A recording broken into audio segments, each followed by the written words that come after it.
अस्सलाम वालेकुम। उम्मीद है आप सब लोग खैरियत से होंगे। आज की वीडियो में मैं आपके लिए स्केचअप का एक और प्लगइन लेके आया हूं जिसको स्लाइसर या स्लाइसर 5 कहते हैं। ये कैसे काम करता है और पैरामेट्रिक मॉडलिंग आप इसके ज़रिए कैसे आसानी से क्रिएट कर सकते हैं, ये मैं आपको इस वीडियो में बताऊंगा, तो इस वीडियो को आप एंड तक देखिएगा। तो चलिए इस वीडियो को स्टार्ट करते हैं। सबसे पहले हमने करना ये है किसी एक ऑब्जेक्ट को क्लिक कर देना है और बशर्त ये कि ये ऑब्जेक्ट जौन सा है ये ग्रुप या कंपोनेंट हो, यानी कि खाली फेसेस या लाइंस पे ये काम नहीं करता। ठीक है, और जैसे ही हम इसको सिलेक्ट कर लें उसके बाद हमने ये स्लाइसर में इस पर क्लिक कर देना है, एक विंडो ओपन होगी। इनमें से ये सब ऑप्शंस को डिस्कस करने की ज़रूरत नहीं, लेकिन इंपॉर्टेंट जो चीज़ें होंगी वो मैं इस ट्यूटोरियल में आपको ज़रूर बताऊंगा। तो सबसे पहले हमने करना क्या है कि ये जो एक्सिस है इसको मैं क्लिक करके एक्स एक्सिस कर देता हूँ। ये जो ऑब्जेक्ट मैंने अभी फ़िलहाल सिलेक्ट किया हुआ है इसकी लगभग 30-40 फीट का डाया है, तो ये काफ़ी टाइम लगा लेगा ये इतनी बारीक स्लाइसिस क्रिएट करने में, क्योंकि नंबर ऑफ स्लाइसिस बहुत ज़्यादा हो जाएंगे। इसके लिए क्या है कि मैं जो स्पेसिंग है उसको इंक्रीज कर लेता हूँ और जो थिकनेस है वो भी इंक्रीज कर देता हूँ। बाकी चीज़ें मैं नहीं छेड़ता। जो आपने सबसे ज़्यादा ज़रूरी चीज़ जो याद रखनी है ये ओके करने से पहले, वो ये है कि जो टेक्स्ट हाइट है ये क्या है और ये जो फ्लैटन में यस या नो की ऑप्शन दी हुई है ये क्या है। इन दोनों को मैं फिलहाल चेंज नहीं करता और मैं एज इट इज़ इसको ओके कर देता हूँ। तो ये आप देख सकते हैं जो इसने उस ऑब्जेक्ट की स्लाइसिस क्रिएट कर दी हैं और साथ में ये भी उसने क्रिएट कर दिए हैं। तो ये जो से ऑब्जेक्ट्स हैं ये बेसिकली यही हैं जिसको उसने फ्लैट करके बनाया हुआ है। ये इन केस अगर आप मैन्युफैक्चरर या कॉन्ट्रैक्टर हैं तो आपको चाहिए होगा कि ये जो स्लाइसिस बने हैं इनके साइजेस क्या हैं, इनकी टोटल क्वांटिटी कितनी है, तो लिहाजा ये प्लगइन आपको इस सूरत में हेल्प आउट हो जाता है कि वो आपको करके दे देता है। और इसमें से एक ये कि जो टेक्स्ट वाली ऑप्शन थी वो ये थी कि यहाँ पर नीचे आप देख सकते हैं कि ये नंबरिंग दी हुई है। हर पैनल के नीचे एक नंबरिंग यहाँ पर दी हुई है, जो कि अगर आप जूम इन करते हैं इन पे तो ये सेम नंबरिंग आपको मिलती है। तो लिहाजा अगर आपने इसकी क्वांटिटी एस्टिमेशन करनी है कल को इन स्लाइसिस की तो आपने इस ऑप्शन को यस रहने देना है। बहरहाल मैं इसको फ़िलहाल डिलीट कर देता हूँ। अब चलते हैं नेक्स्ट ऑप्शन की तरफ और इसके लिए मैं क्या करता हूँ कि स्लाइसर पे फिर से क्लिक करता हूँ, एक्सिस को मैं वाई कर देता हूँ और बाकी जो सा ये यस है इसको मैं नो कर देता हूँ। तो आप देख सकते हैं कि इसने स्लाइसिस क्रिएट कर दिए और जो यहाँ पर फ्लैटन ऑब्जेक्ट्स थे वो इसने क्रिएट नहीं किए क्योंकि मुझे उनकी ज़रूरत नहीं थी। उसके बाद अगर लेट्स एक और ऑप्शन पे मैं क्लिक करता हूँ और यहाँ से मैं इसको तीसरे एक्सिस पे क्लिक करता हूँ और यहाँ से जो स्पेसिंग है इसको बहरहाल मैं 6 इंचज़ कर देता हूँ और बाकी वही रहने देता हूँ। तो ये अब मैं देखता हूँ कि ये किस एक्सिस पे जाके जो सा ये मेरे पास ये क्रिएट कर देगा। तो ये देखिए उसने क्रिएट कर दिए हैं। अब यहाँ पे आप देख सकते हैं कि बॉर्डर में ये दोनों और ये दोनों ये इनकी आपस में स्पेसिंग उतनी नहीं है।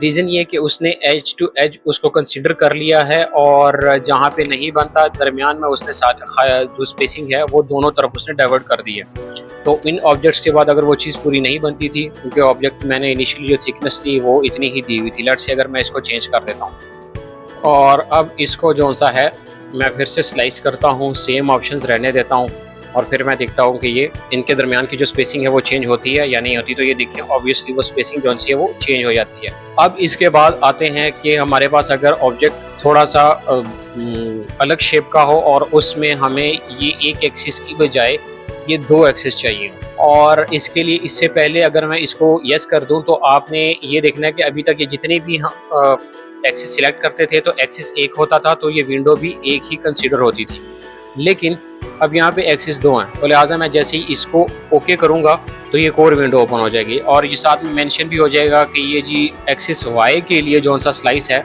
वो क्या रखना है। तो इसका मतलब है कि जो पहले वाली विंडो थी एक्स एक्सिस के लिए थी और जो ये दूसरी वाली विंडो है ये वाई एक्सिस के लिए है। तो इसके लिए मैं क्या करता हूँ, ऑप्शंस फिलहाल मैं यही रहने देता हूँ, साइजेस मैं फिलहाल यही रहने देता हूँ और इसको मैं ओके कर देता हूँ।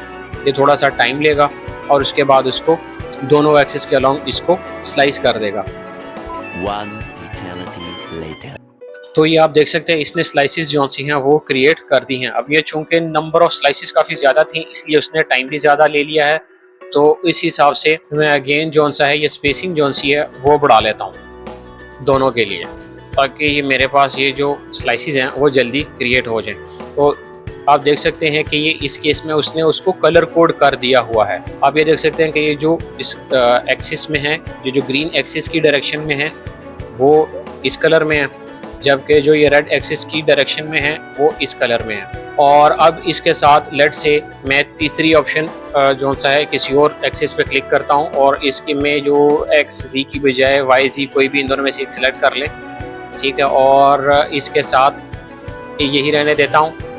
जो जेड एक्सिस है उसमें चूंकि यहाँ पे मेरे पास वर्टिकल हाइट कम है, इसको मैं 6 इंचेस ही रहने देता हूँ और इसको मैं ओके कर देता हूँ।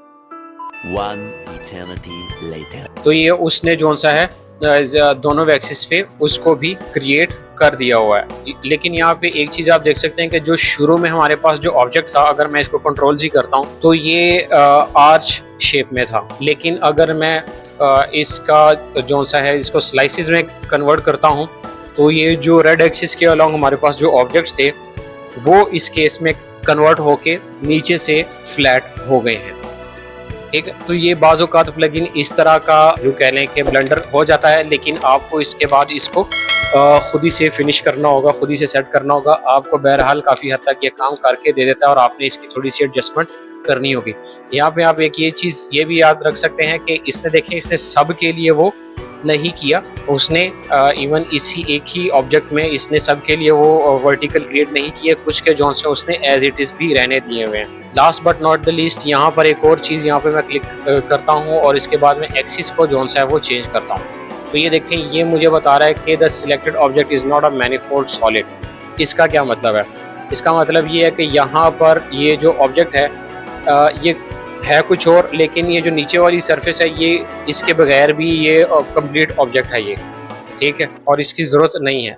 लेट्स से चूँकि मैंने वो डिलीट कर दिया है, अब मैं देखता हूँ अब ये बिल्कुल ओके कर रहा है। तो लिहाजा इसका मतलब कि अगर आपके पास ओवरलैपिंग सर्फेसिस होंगी या ज़्यादा सरफेस होंगी जो कि क्लोज नहीं होंगी और किसी मतलब उन सर्फेसिस से मिल के कोई क्लोज्ड 3D नहीं बन रही होगी, कोई 3D ग्रुप नहीं बन रहा होगा, तो लिहाजा वो उसको कंसीडर ही नहीं करेगा और वो आपको इस तरह की चीज़ें दे देगा। लिहाजा आपने ये एरर लाजमी देखना होगा।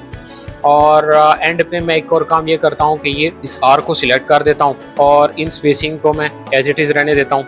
और यहाँ पे मुझे बता रहा है कि जो स्पेस है ये भी फ़िलहाल 3 ऑब्जेक्ट्स क्रिएट करेगा और करेगा भी जो है वो 23.8 डिग्री रेडियन के हिसाब से। और इसको नंबर ऑफ़ 3 ही मैं रहने देता हूँ और मैं चेक करता हूँ तो ये देखें उसने 3 वो बना दिए हुए हैं। अब लेट से मैं इसको फिर से क्लिक करता हूँ, ओके करता हूँ, आर ही रहने देता हूँ और इसको मैं 3 की बजाय 30 कर देता हूँ। तो ये इस हिसाब से मुझे जो है उसको भी क्रिएट करके दे देता है। तो आपने ये खुद से देखना होगा कि आपने जो आपके पास जो पैरामीट्रिक मॉडल है, जो ऑब्जेक्ट है, उसकी ओवरऑल उसका आउटलुक कैसा है और आपने उसको अगर स्लाइसिस में कन्वर्ट करना है तो आप किस तरह की शेप रिक्वायर है। तो आज के लिए इतना ही, आगे के लिए देखते रहिए। Thank you.